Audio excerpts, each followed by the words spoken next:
मनुष्य ज़्यादातर समय असहज रहता है, पर क्यों? असहजता बाहर से नहीं आती, वह भीतर पैदा होती है। जब तुम वे बनने लगते हो जो तुम नहीं हो तो तुम असहज होते हो।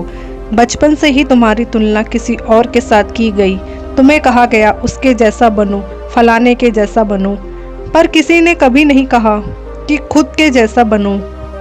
ये शिक्षा नहीं, विष है। आदर्श भरी बातें सुनने में तो अच्छी लगती है, लेकिन जीवन को मुश्किल बना देती है। आदर्श के पीछे भागते हुए तुम पाखंडी बन जाते हो। तुम भीतर से कुछ और होते हो और बाहर से कुछ और बनने का नाटक करते हो। जब तुम किसी और के जैसा बनने की कोशिश करने लगते हो तो अपने भीतर से खंडित हो जाते हो, टुकड़े टुकड़े हो जाते हो, और टुकड़ों में जीना असहज है, अशांति है। सहजता का अर्थ है अखंड जीना। जैसे हो वैसे ही जियो, जैसे जीवन ने तुम्हें बनाया है वैसे ही प्रकट हो जाओ। उदारता की कोई छवि मत पहनो, अपनी बाहरी आवरण को हटा दो।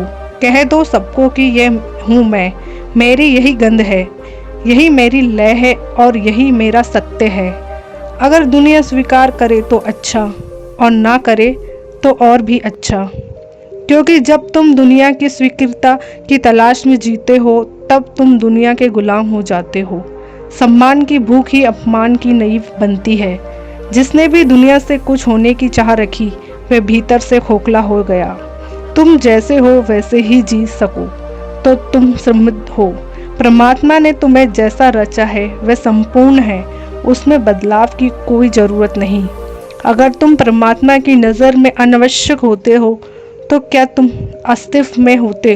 तुम्हारा होना ही इस बात का परिणाम है कि तुम परमात्मा की नज़रों में अहम हो। तो प्रश्न ये नहीं है कि तुम्हें और क्या होना चाहिए, प्रश्न ये है कि जो मैं हूँ उसमें होते हुए कैसे जागृत हो सकता हूँ। जब तुम जागृति की ओर बढ़ते हो तो तुम्हें इस बात का अनुभव होता है कि तुम संपूर्ण हो, तुम्हारे अंदर कोई कमी नहीं है, तुम परमात्मा की बनाई हुई सबसे अनमोल रचना हो। फिर जैसे जैसे तुम्हारी समझ और भी ज़्यादा गहरी होती है, तुम्हें यह भी समझ आने लगता है कि इस ब्रह्मांड की हर चीज़, चाहे वह सजीव हो या निर्जीव, सब अपने आप में संपूर्ण है।